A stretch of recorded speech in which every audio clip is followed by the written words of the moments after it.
À Conakry, en Guinée, du 12 au 14 novembre 2025, la 7e édition de Transform Africa Summit, TAS en sigle, et le président de la République, Félix-Antoine Tshisekedi Tshilombo, qui était invité à déléguer le ministre des Postes et Télécommunications, Maître José Mpanda Kabangu, pour le représenter.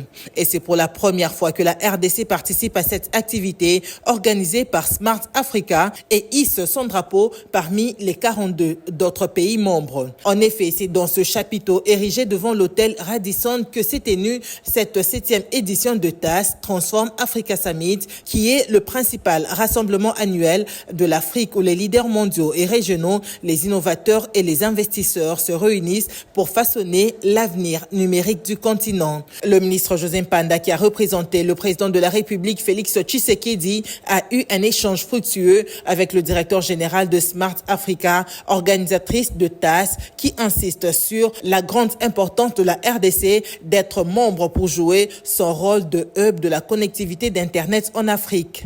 Il faut que RDC reprenne son rôle. Bien sûr. Surtout central au niveau. Même il n'y a pas de nous sommes un nerf au sein de géostratégie. Mais exactement. Imagine un truc comme ça un peu à Kinshasa. Il faut qu'on les fasse. Oui.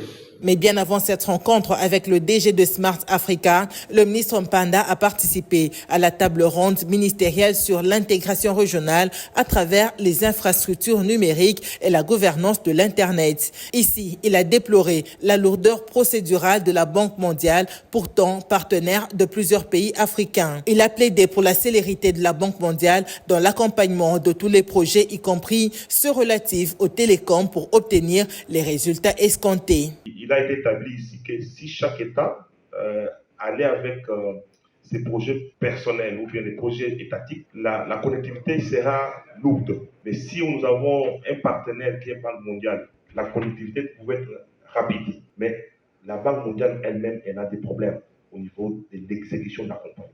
Ces méthodes, ce n'est pas des quick-in, c'est lourd.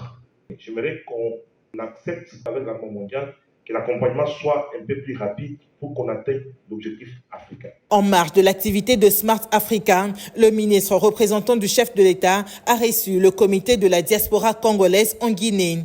Au moins 1000 Congolais sont bien identifiés dans ce pays. Aucun d'eux n'est en prison et n'a de pépins avec les autorités guinéennes. Bref, ils sont exemplaires, confirme le président de la diaspora congolaise au ministre José Mpanda. Notre communauté vieille de 34 ans compte plus ou moins 1000 membres. Femmes, hommes, enfants, petits et arrière-petits-enfants répartis presque sur tous les territoires guinéens.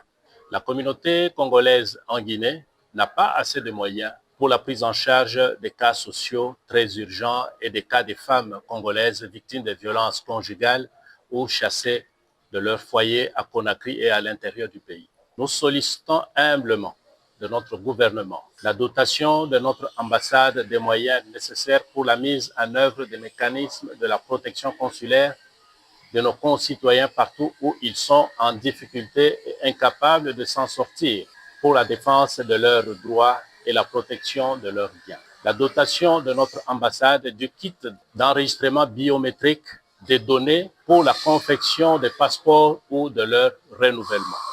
L'affrètement d'un vol humanitaire, promesse de notre très cher président Fatou Béton depuis 2019 pour le rapatriement volontaire des Congolaises et Congolais coincés et ou sans moyen de se prendre en charge pour le retour au pays. Outre leur désidérata transmis au ministre Mpanda pour les parvenir au gouvernement, ces Congolais vivant en Guinée ont déclaré soutenir les actions louables du président de la République qui se bat pour remettre le pays sur le rail. C'est le vendredi dans l'après-midi que le ministre José Mpanda et sa délégation ont quitté Conakry.